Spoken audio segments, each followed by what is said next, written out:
மறுமை நாளில் ஒரு சில மக்கள் நிற்பார்கள். அவர்களுடைய முகம் இரண்டு வகையில் இருக்கும். ஒரு புறம் பார்த்தால் நல்ல அழகான முகம், பாதி முகம். இன்னொரு முகம் பார்த்தால் மிக மிக அருவருக்கத்தக்க மிக மிக கோரமான முகம். இரட்டை முகம் உடைய மக்கள் மறுமை நாளிலே எழுப்பப்படுவார்கள். இரட்டை முகமுடைய மக்கள்.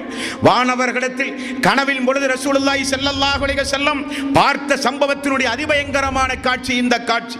அல்லாஹ்வுடைய ரசூல் வானவரிடத்திலே கேட்டார்கள், யார் இவர்கள்? அவலட்சணமான முகம், பார்க்கவே சகிக்காத முகம், யார் இவர்கள் என்று கேட்ட பொழுது வானவர்களின் மூலம் அல்லாஹ்வுடைய ரசூலுக்கு சொன்ன பதில் என்ன தெரியுமா?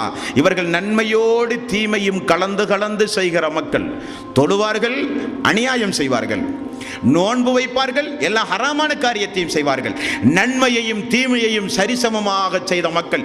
தீமையை செய்கிற பொழுது வருந்த எண்ணமில்லாத மக்கள், தீமையை செய்கிற பொழுது தௌபா செய்யாத மக்கள், தீமையை செய்கிற பொழுது இந்த நேரத்தில் மரணித்தால் நம்முடைய நிலை என்ன என்று யோசிக்காத மக்கள். தீமையையும் அனுப்பினார்கள், நன்மையையும் அனுப்பினார்கள்.